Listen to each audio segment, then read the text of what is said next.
Actually do have a decent group with us already, and I want to make sure we have all the time in the world to answer any questions you guys may have about this topic. So I'm going to go ahead and give my little spiel before we hand it over to Kelly.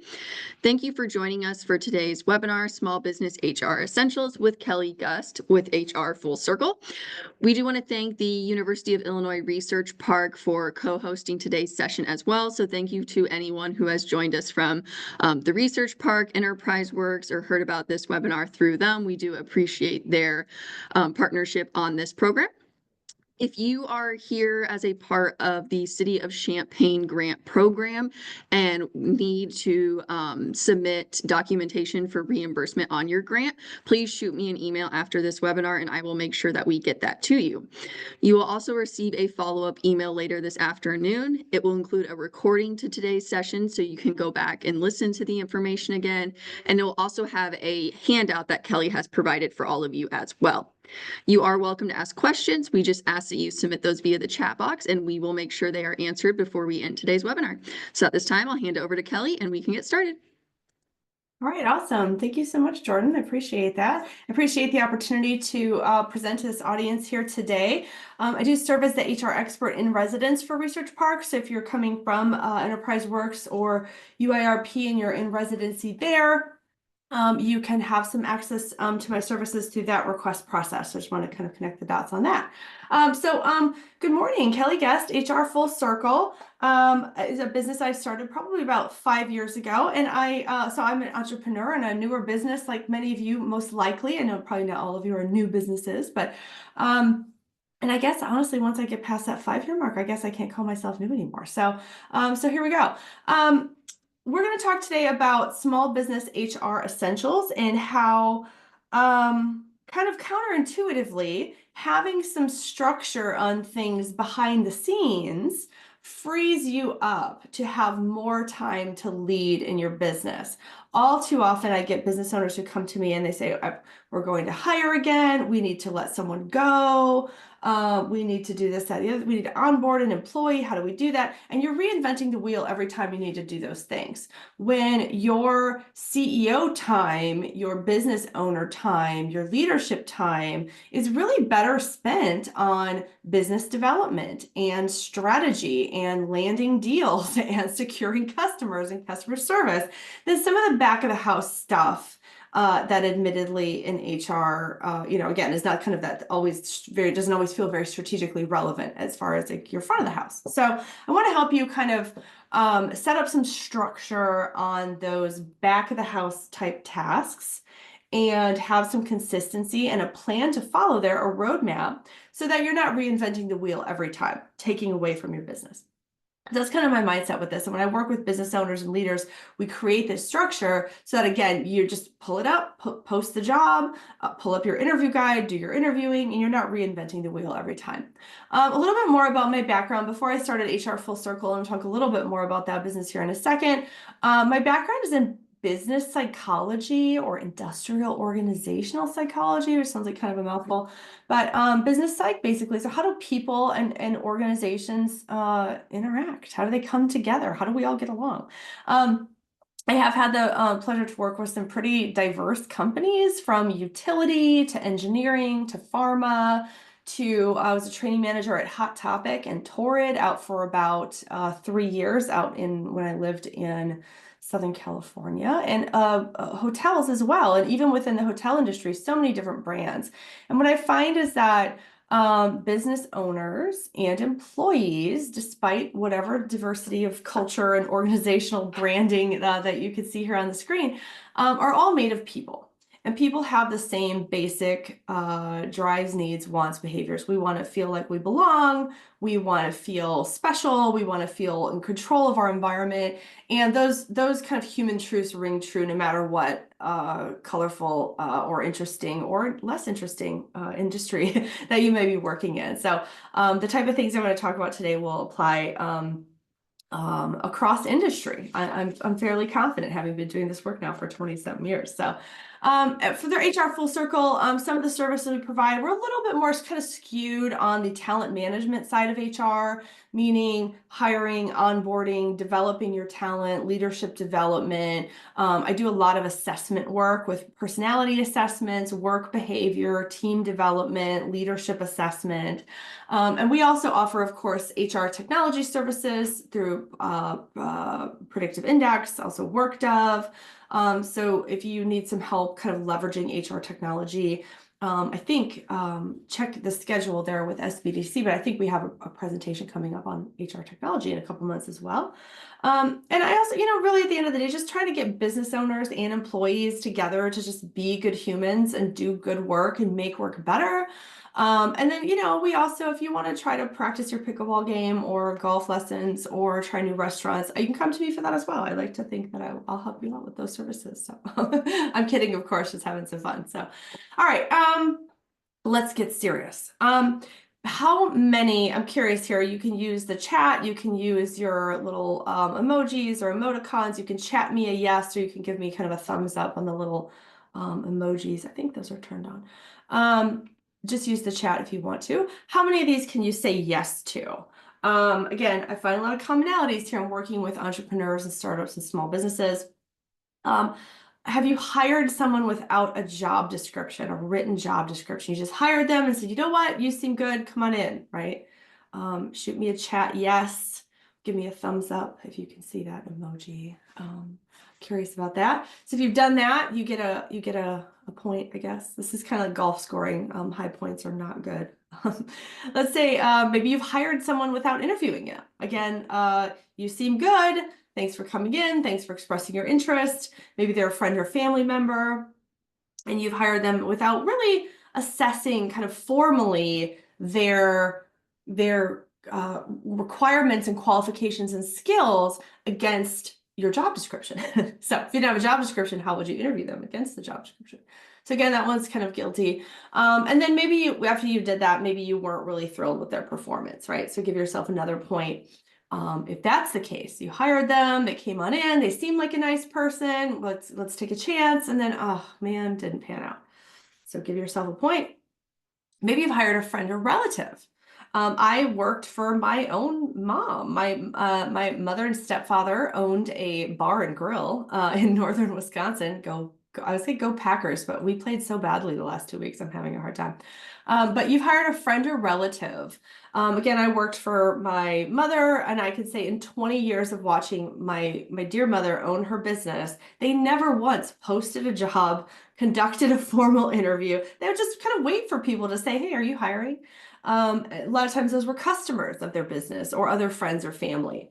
I like to think I was a great employee when I worked for my mom, but I bet she also probably fired me at least 10 times. So maybe you've hired a friend or relative in your business. And again, maybe that didn't go well.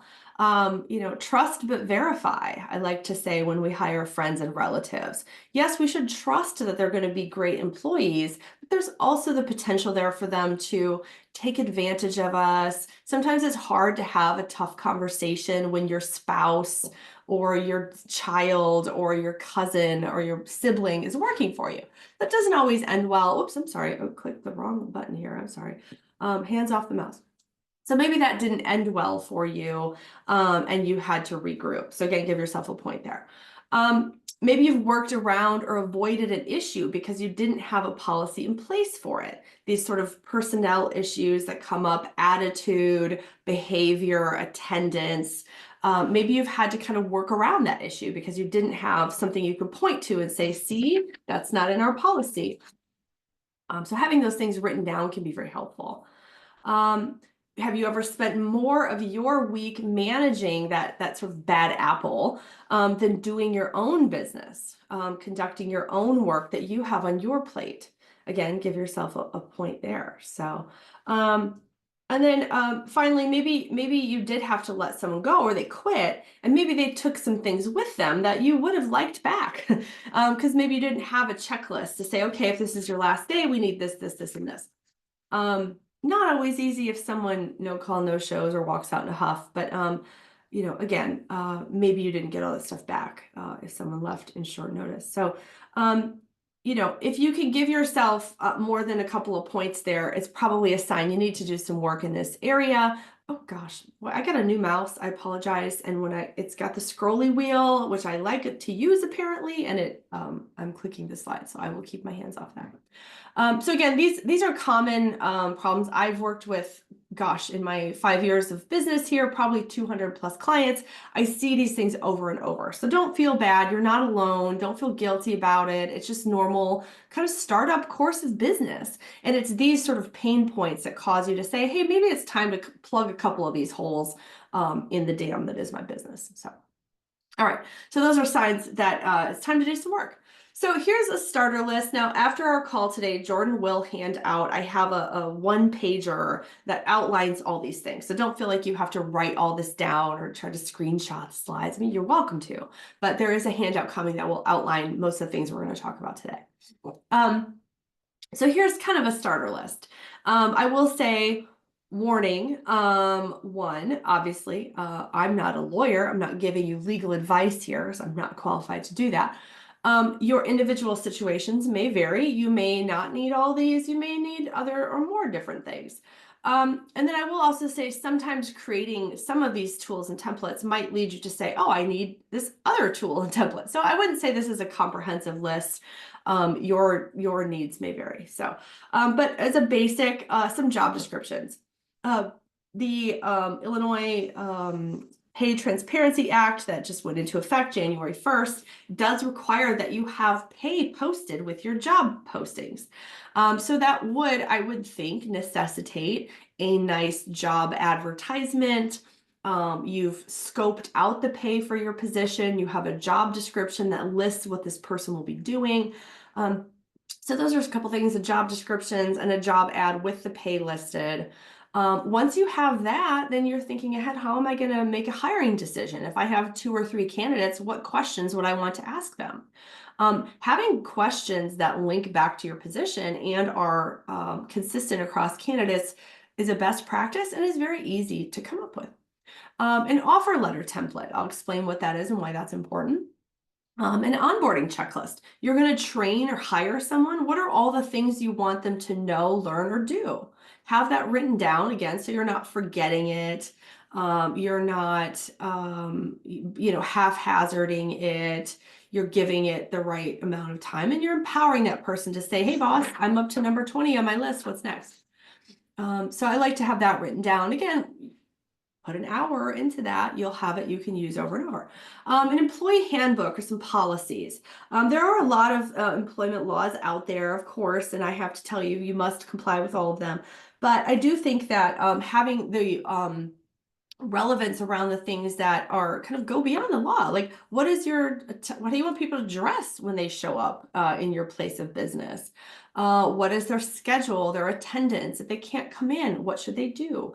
So having some of those things written down, as well as, of course, common employment law, things like equal opportunity, things like disability, things like all those kinds of positions and requirements. You want those things written down. I like to have your company history, some culture things in your handbook so that you don't forget to cover it when someone is new. A confidentiality agreement, coaching and performance review. How will you manage this person's performance? If you have a template to sit down and talk about, that's going to be easier than when you have to overcome the inertia of like you've never done that before. A termination or separation letter if things don't work out, an offboarding checklist, meaning what do you need back, and any type of required compliance training. So I'm going to break these things down here in the next couple sections of our webinar, and you will get a handout that lists what these things are. So I also will cover today, how am I going to get this all done? Kelly, this is a long list. I've got stuff to do. I have some resources for you as well. There was a question that came in that says, is it a requirement to disclose salary when posting positions or just when you're at the interview stage? That is a good question. And the correct answer as of January 1st is that does need to be included in your job posting. So if you are posting a position that you intend to fill in Illinois with an Illinois employee, then that job posting, the posting at the advertising stage does need to include the pay range.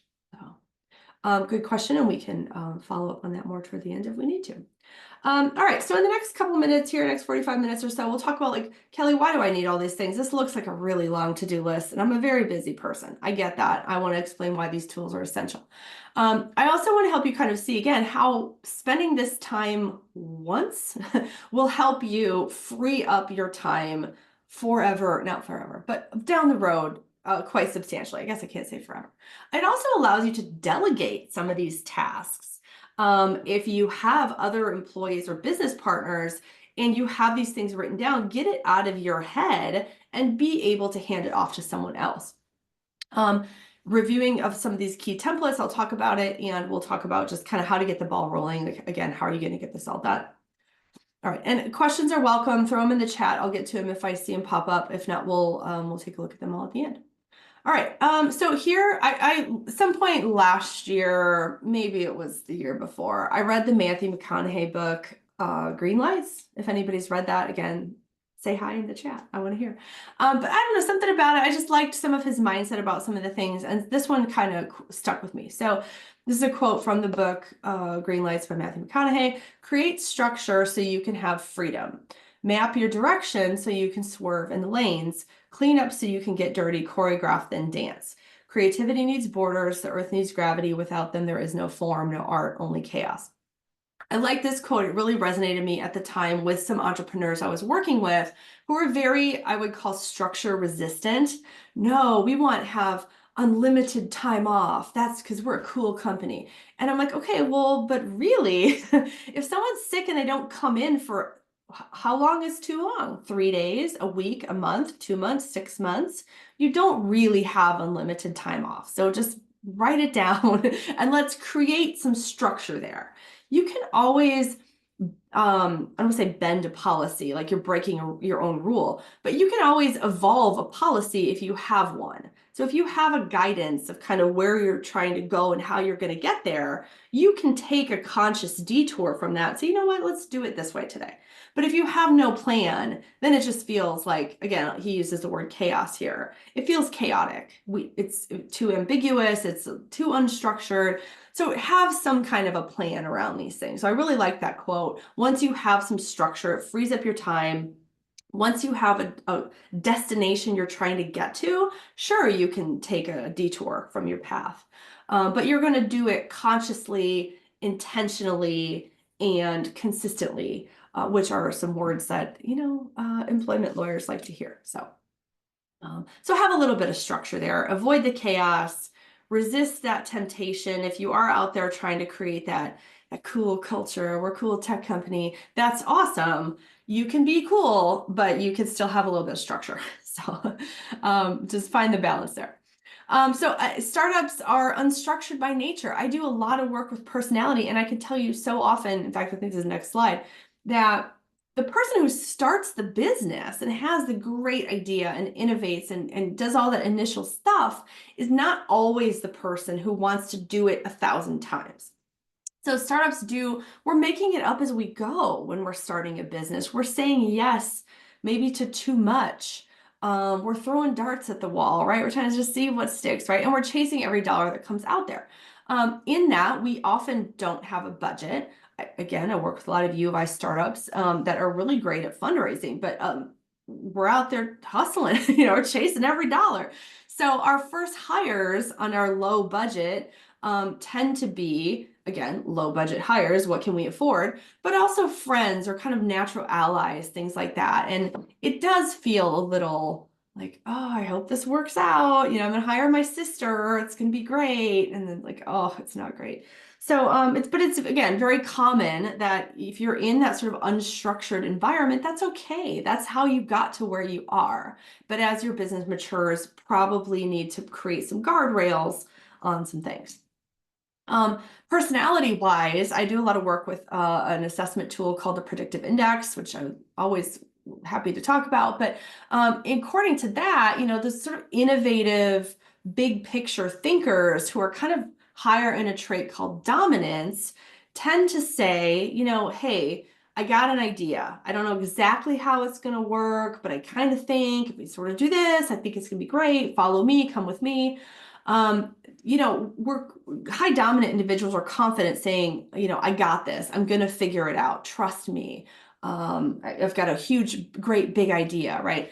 But then you're not as high all the time in a trait called formality, which is the attention to detail of exactly how it's going to get there. It's sort of the, in a vacation planning mindset. High dominance is going, I want to go to Cabo. And the high formality travel partner is, well, when are we going to go? What are we going to pack? What are we going to do when we're there? Where are we going to stay? All those sort of detail oriented questions versus the high dominant person who says, where we should go? We should go to Cabo. So those traits don't always tend to coexist in the same person very often, and that's okay. As you hire, you need to bring in people who are going to be a little bit more structured. So, again, the person that is confident in coming up with the big ideas and being competitive and taking risks doesn't always have as much need in their life for process, policy, and structure. So again, as you grow, if you are that sort of big idea person, it might behoove you at some point to have sort of that wind beneath your wings person of who's higher in preference for and comfortable, who craves the detail, who craves the structure, and wants to help you bring your ideas to life in a consistent, repeatable, sustainable kind of way. So, and I'm a higher dominant kind of person. Sometimes I'm like, you're asking me too many detailed questions. I don't know yet, but I need your help to help me figure it out. So, so if you are that sort of higher dominant person, learn to love your higher detail oriented friend or business partner as you grow.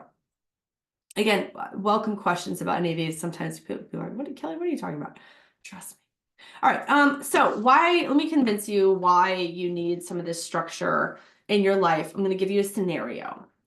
Let's say that you are at that point in your business where you want to hire someone and you decide, I've got some budget. I think it's time. We're growing.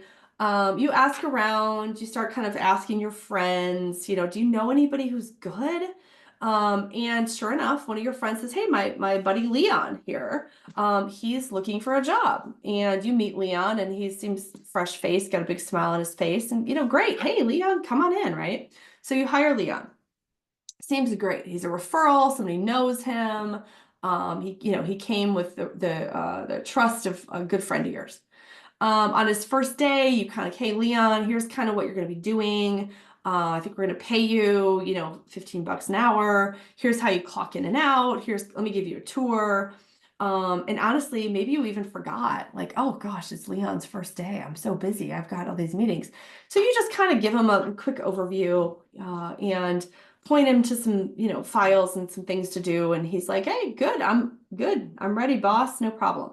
And you're thinking, whew, good. I've got some help finally. But then, something comes up. Maybe a customer interaction doesn't really go as planned. Maybe the customer's upset about something. Maybe Leon doesn't know how to make it right. Maybe he needs some time off. Maybe his behavior with his coworker is just a little rough around the edges. Maybe you just want him to button up his shirt, in front of your customers. So whatever that is, right? Something comes up and you don't have any guardrails in place for how to deal with it. You haven't told him early on in his employment that these things were required. And so you finally talk to him and he's like, hey, what the heck? You didn't tell me any of this. I've been working here for a couple of weeks. You never told me any of this. He gets kind of defensive, right? So then you end up spending more time than you planned. You're trying to discuss this. You're trying to navigate it. You're trying to set some structure as you're driving, as you're driving the car, you're trying to figure out where you're going. And now you're behind on your work, right? So again, I'm sure this story probably sounds, or a version of this story probably sounds familiar. So, back and forth you go. Things with Leon get a little tense. You keep coming up with that sort of one more thing, like, oh, by the way, if you're going to be out, this is the plan. If you talk to customers and you talk to them like this, here's the procedure, here's this, who's that. So these sort of one more things keep coming up. Finally he gets frustrated. He's like, you know what? This is not what I signed up for. And he quits. Now what? He's got passwords to your business. He's got one of your company laptops. He's got a badge that lets you into his building. Maybe he's got your keys. Maybe he has a company credit card. You don't know what he's working on. What will you tell your clients? Is he going to go file for unemployment? So now you have all these problems because he quit. And so you end up spending the better part of a week, maybe two, kind of sorting this all out and trying to figure out. So if this has happened to you, I'd love to talk to you about it. And your catharsis is welcome here if you wish to share. Hit me up in the chat. All right, so let me show you how this could go better. So let's diddly-do Wayne's World, for those of you who are old enough to remember Wayne's World. Let's try a new ending. So scenario number 2, again, you're ready to hire again. This whole mess with Leon is sorted out. You're ready to try to hire again here. Yeah, party on. Thank you, Cynthia. Thanks for the reference. So Renata here, she sees, this time you're more structured. You have a job advertisement. It's got the pay range posted. It sounds cool. Here's a sample here. Maybe this is not exactly your business, but hey, do you have experience in project management, events planning, or account management? Do you like doing things your own way? Your Own Way Media is a full-service creative agency specializing in social media marketing. So you've got your nice kind of compelling job advertisement. You have their pay range posted. I know it's not here on the slide, but she sees that and she goes, oh, this sounds like a cool place to work. This sounds like me. I have these skills. So she's already kind of self-evaluating, like, does this sound like somewhere I would like to work? So she's kind of self-selecting into your process. So she sees that advertisement and she goes, that sounds just like me. I'm going to apply.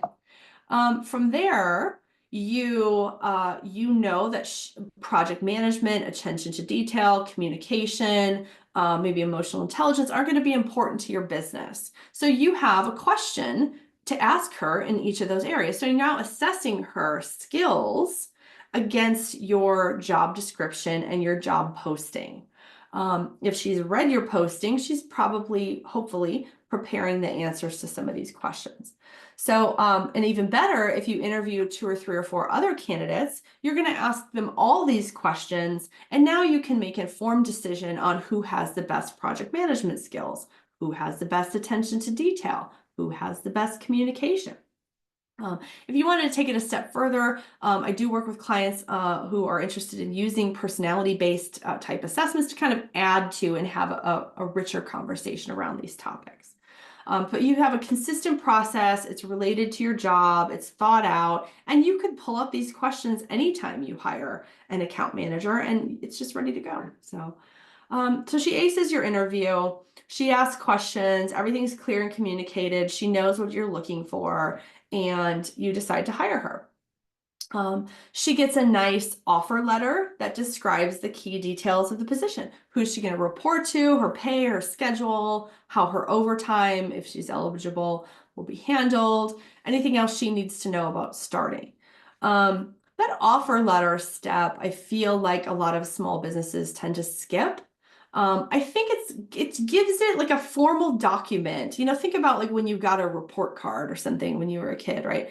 That having a formal document like that carries some weight and it carries some seriousness with it. And I'll come back in a minute to why that's important. So she gets an offer letter. On day 1, you sit down with her, you review her written job description, you look at her onboarding checklist. She now knows what she needs to follow up on or ask about or talk to another coworker about. And she knows all the things that she's going to need to learn. You talk about dress code. You say, hey, Renata, you seem cool, but those sunglasses are not going to work in the office. So you review key policies around dress code, behavior, time off, etc. So she knows now what you want, and she knows when to ask for clarification.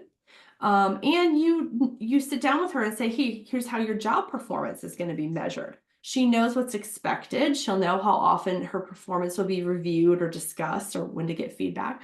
And even better, this is my favorite one, you schedule time to sit down with her on a one-on-one basis. So maybe every Wednesday morning, you're going to have coffee with Renata. You're going to talk about how things are going, what's going well, what could be better, some feedback for her. She can ask questions, etc. And you have that time. So that one-on-one time creates a time, a place, a pattern, and a process for talking about work. And it makes it easier to give both good feedback, but also corrective feedback if that's needed.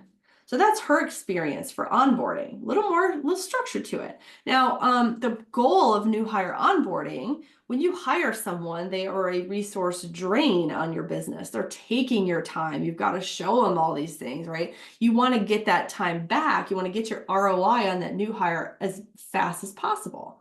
Now, if you take the time to onboard someone in a consistent, thorough manner, you get that investment back faster. And I would actually argue that you get a better investment back from this person.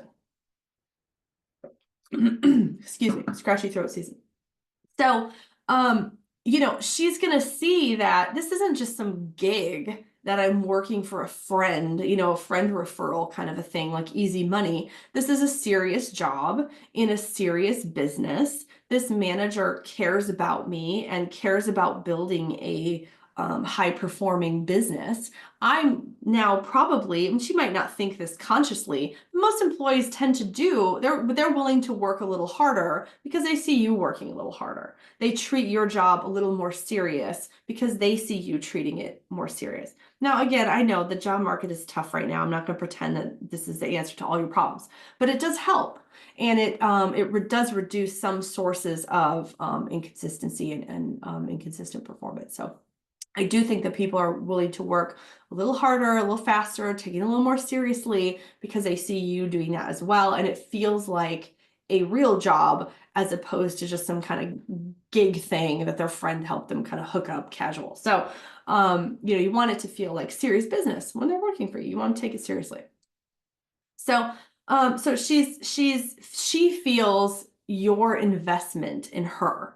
She feels like her employment with your business is a big deal. It's something she can go home and tell her mom, hey, look, I got this offer letter from this business. I got a new job. She feels like a part of your team, like she matters. She understands your goals. She's probably going to work a little harder. She's going to contribute a little bit higher. And I do think you're going to get kind of some exceptionally better performance because she's now working for you. She's not working against you and resisting you and kind of dragging things down. So, again, I'm not naive. The job market is tough. If you could have 100 Renatas, I'm sure you would. They're hard to come by.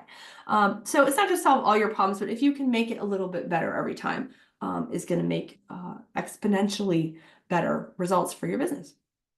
So, and if she does decide to leave, it's probably going to be on better terms. You can have a formal separation letter that outlines her, we've received your resignation, how her last check is going to be handled, what kind of stuff she has that you need back, how her references will be handled. So just, again, having all that written down smoothly helps to trust that it's going to go well, but also verify in writing how things are going to be handled. So it just leaves, there's less things to worry about because it's all written down. Pull it off the shelf, fill in the blank, here you go. So, so again, here's that starter list. We talked about job description, job ad, interview questions, offer letter template, onboarding checklist, handbook, confidentiality agreement. If you do have proprietary startup technology and patents and things that you're working on, you may even want to take that into a NDA, a non-disclosure agreement. Coaching and performance review form, termination separation letter, offboarding checklist, and some required compliance training. So let's just break these things down a little bit. As far as your hiring, I probably covered a lot of these already in my 2 candidate examples here, but a job description is a little bit more formal. It will cover things like your key duties. Your job description is important because it also helps determine if there were a challenge, whether or regardless of even how you're going to pay someone. Is this exempt or non-exempt? Is this person exempt from overtime and the timekeeping responsibilities of a FLSA position? Or is it non-exempt, meaning it is required to keep detailed time logs? You are required to pay overtime. The job description determines that, not your budget, not your work schedule, not, there's formal criteria that have to be met in order to hit that exemption. And your job description is going to be the key source of that. Your job description also will help determine, hey, boss, can I work from home today? You can point back to that job description and talk about why you maybe can or cannot honor that request. It also serves as the source for your job ad. Now, a job advertisement does not need to be as boring or formal as a job description. You can have some fun with a job ad. I would describe them as, when you're in the cereal aisle, you see all the cool pictures on the box of cereal. Like, am I going to buy the Wheaties with the cool athlete and the Kelsey brothers? Am I going to buy the Raisin Bran? Am I going to buy Tony the Tiger, Frosted Flakes? What am I going to buy?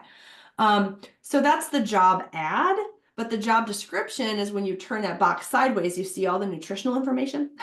So they can be separate things. They both serve a purpose, but you don't have to post your boring job description. You can post a job ad.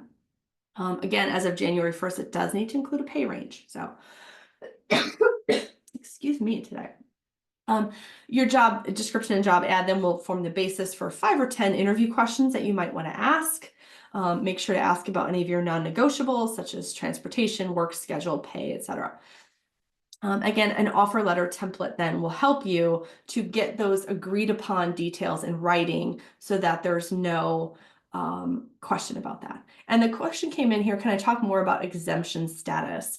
Probably an easy way to handle that if you want further reading would be to Google FLSA, Fair Labor Standards Act, exempt, non-exempt, and you will find there's 2 criteria. One is a salary basis. So you have to pay someone above a certain amount in order to call them exempt. For example, you couldn't have a $15 an hour employee that you call your chief operating officer and call them exempt. They have to make above a certain threshold. And I don't have that dollar amount in front of me, but I think it's about 40,000. Hold on, I'll Google it here once we get off. It's one of those numbers. It's like always on the tip of my tongue, and it was just changed in the last couple of months. So you have to pay them above a certain amount, and they have to meet something called a duties test. So that means the type of work they are performing has to meet the exemption criteria. Things like managerial tasks, administrative tasks, creative tasks tend to fall in the exempt bucket because I can't go and quantify how executive were you today? How much executive did you do today? You can't quantify that. So that tends to fall into exempt. Whereas production type work, more easily quantifiable work falls into non-exempt. So oftentimes in practical reality, we pay exempt employees a salary and we pay non-exempt employees an hourly wage plus overtime. So take a look at FLSA exempt, and you will find both information on the salary basis and the duties test that has to be met. But it's not just an arbitrary decision you can make. You need to do a little research for it. So if you start off with the assumption that all of your positions are hourly, non-exempt, eligible for overtime, start with that mindset, and then you would need to research, does this position qualify to be exempt from overtime? So assume it's hourly, non-exempt, eligible for overtime, and you will avoid a lot of risk. Okay, good question. We can always talk about that more later if we want, and I will pull up that salary basis before we get off the call. Your onboarding, we talked about onboarding checklist. That's going to include basics like don't forget to do their I-9, don't forget to have them fill out their W-2 and their tax withholdings and all that, passwords, parking, time off. You can put anything in an onboarding checklist, but don't forget those kind of required things like your I-9 and your payroll paperwork. Your employee handbook, there are many templates out there for employee handbooks. I'll talk about SHRM. SHRM.org has a template you can purchase and a handbook generator that can be real helpful. I've even heard of people doing ChatGPT for policy development and drafts. Emphasize the word draft because you'll want to review it and make sure it's relevant. But your employee handbook, how do you want people to behave? Terms and conditions of their employment. Is it at will? Are they under contract? What's happening? Safety, all your harassment, EEO type of policies, harassment prevention, all that. And I do think that an employee handbook is a nice piece to have, like to outline your culture and your team behaviors and things like that. Employee handbook templates, I would probably advise you to go to SHRM.org. But again, you could probably search around online and find. A lot of payroll providers will have employee handbook templates. A lot of your workers' compensation insurance providers will have employee handbook and policy templates. SHRM.org, SHRM, Society of Human Resource Management. Confidentiality policy, coaching and performance. It's just some things that, as far as onboarding, I would have handy. How will my performance be measured? How will we talk about it? What deliverables am I responsible for? Talk about those things up front, so it's not a surprise. I talked to an insurance broker owner not too long ago. They said, yeah, we hired this guy. He's really great, but he doesn't answer the phone. Like, answering the phone's part of his job. He's great at talking to customers and doing quotes, but he doesn't like answering his phone. You know, have upfront, like, this is what we want you to do in the job. This is how your success is going to be measured. And of course, when it comes to performance, it's easier if you talk about it up front and set those requirements up front. It's harder when they've been working for you for a year and you've been unhappy the whole time and oops, you forgot to tell them. So have those things written down. And then finally, some separation or termination documents. A separation letter that outlines their last day of employment. If they quit on you, a separation letter is a nice defense against them filing unemployment. We've accepted your voluntary resignation, you know, so get those things in writing and respond to them in writing so that there is a paper trail of what happened. And if the separation was not voluntary, if they were terminated for cause, you know, that can be a nice written piece as well that helps you in your defense if there is a challenge. So have that in writing. An offboarding checklist as well. There's nothing worse than trying to remember what do you need to ask for back, what do you need to turn off, and somebody who just quit still has logins to all of your stuff. That's a very stressful feeling, and having a termination checklist or offboarding checklist can help you with that. So I see the questions popping up. Where do I get this? Where do I find that? How can I get this done? Here's some resources. So number one, if you have a payroll provider, whether that, I've listed a couple here on the screen, but Paylocity, Paycom, Paycor, ADP, Bamboo, Gusto, which is one as Kelly Gust. I really wish I would have thought of that. But you know, if you're using any of those payroll providers, a lot of times your payroll provider will have lots of good resources for you. So go out to their website, talk to your account manager, say, hey, do you guys have any of this stuff? A lot of times they do. Your accountant or bookkeeper. A lot of times that person also, sometimes accountants or bookkeepers do serve as like HR light for some of these things. I know many that have provided assistance with offer letters and separation letters and things like that. Of course, your local small business development center can be a great resource for you, or if you are part of the UIRP Enterprise Works community, lots of great resources there as well. And in fact, you could get access to me through that. So put in a request, perhaps. There are other kind of HR for hire services out there. I've listed a couple here. There's SHRM.org, and that stands for the Society of Human Resource Management. I'll give a little bit of a plug to that one. I'm a member of it. I'm certified by SHRM. I'm on a local board. But I like SHRM because for the annual price of, I think it's about $300 a year, you get a login and you will get email newsletters that will keep you up to date. You get a login to the website, and there are just tons of tools and templates and even an employee handbook builder. So you still have to do a lot of the lifting on a template. You know, you have to fill in the blank, customize it, make it yours. But that's a great resource for small business. If you need a policy on a specific thing, there's lots of different templates out there that are HR created, and I hesitate to use the word approved, but let's say HR approved, templates out there that you can start with. I do encounter more and more people finding things on Google. Proceed with caution. I would not say that's the best practice. Or ChatGPT, as far as, you know, hey, give me a policy on dress code for my insurance broker business. And a lot of times they do a pretty decent job with that as far as a starting point. SBDC, I must have really liked that one because it's on here twice. Your county economic development corporations, your cities, sounds like your cities have grant resources and things like that. Or don't hesitate to pick up the phone. My small business pricing, I'll work with you on whatever kind of packages and such you want. So we work to try to make it accessible and just kind of meet you where you're at in terms of your timeline and your budget. So don't hesitate to ask for those resources. Sometimes even by calling a consultant or calling in some extra help, you will learn a lot just by having a conversation about it and scoping out whether or not it's something you want to engage in. So a couple takeaways here, because I do want to leave some time for questions. So get your questions ready. If you haven't chatted them in yet, I'd be happy to go back and kind of revisit or elaborate on anything I've talked about. But a couple takeaways here for, with some structure in place for these things you have to do, there is more time freed up for the things you want to do.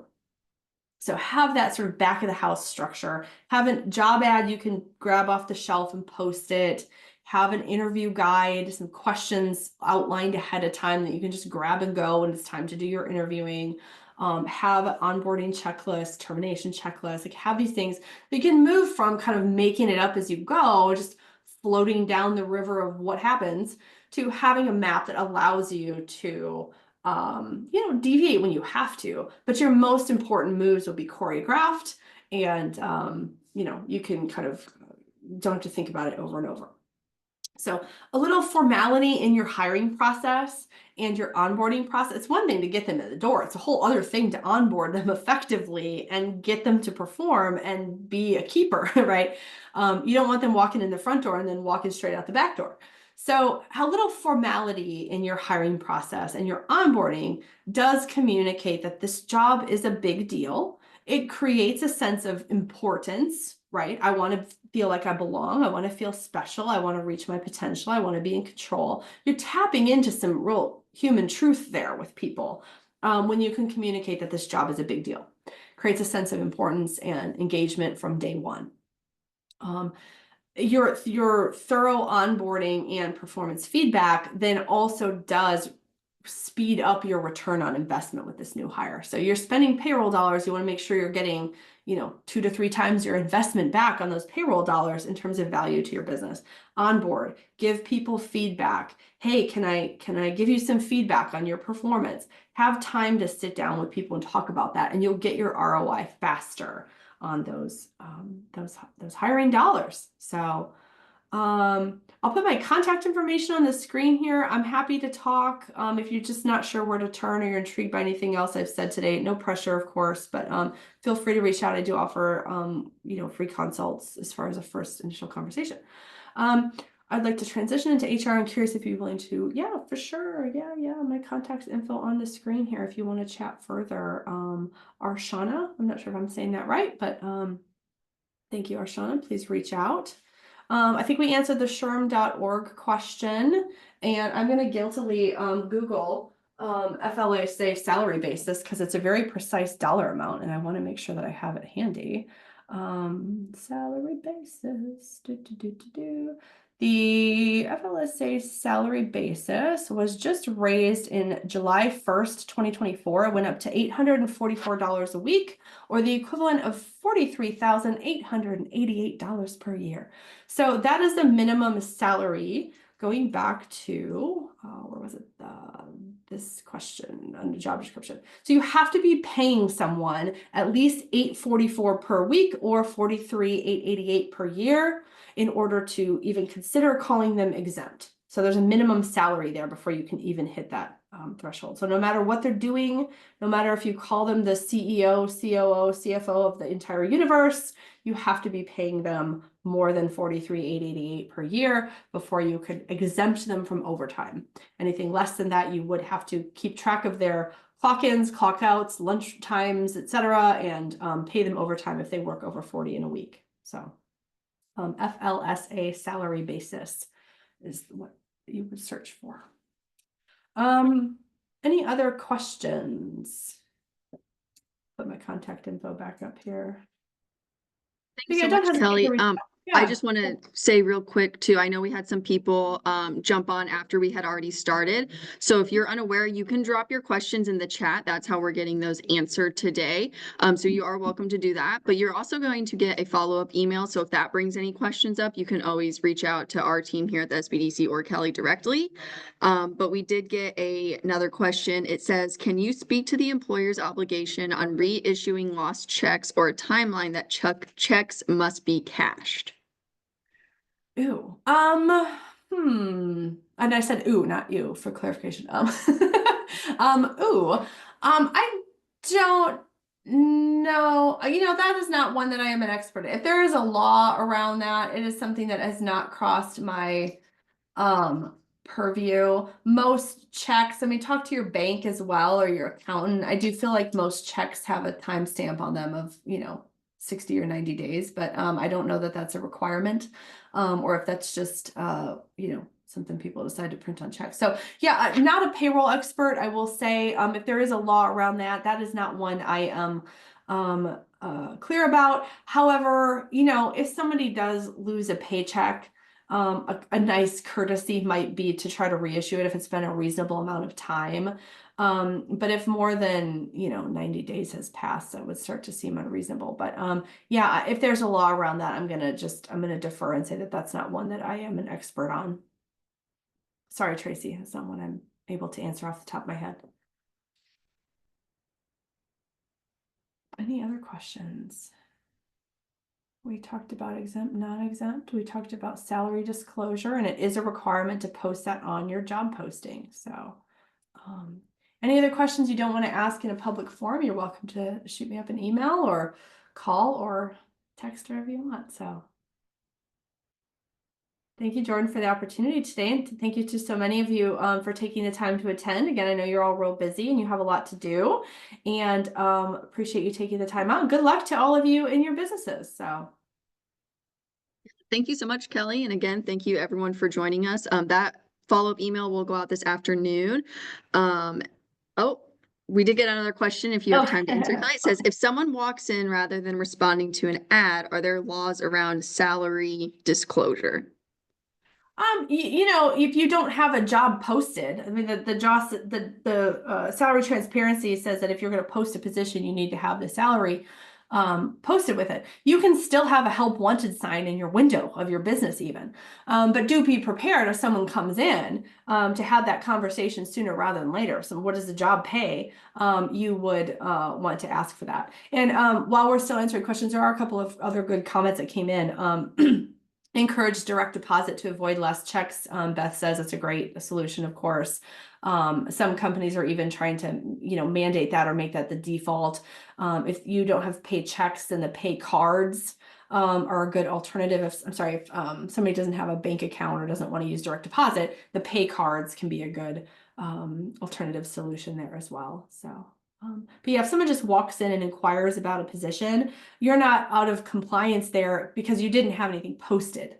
So if you want to post a specific position, have a salary range that is reasonable. Don't post it, say, I'm going to pay somewhere between $1 and $1 million. Like, it has to be reasonable for the requirements of the position.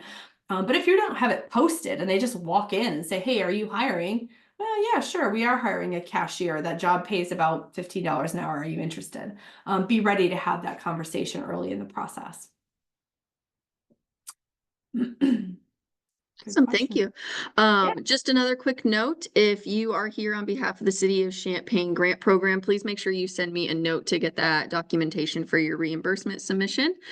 But otherwise, it looks like we are all caught up on questions, so we will go ahead and close out today's session. Thank you to everyone who joined us. Thank you so much, Kelly, for presenting. And again, thank you to the Research Park for partnering on today's session with Kelly. And then we do have another one coming up in February and in March that the Research Park is also co-hosting with us that Kelly will be here presenting. So feel free to join us for any of those. And I will include the information for those in the follow-up email as well. So thank you, everyone, and have a great rest of your day. Thanks, everybody. Bye. Bye-bye.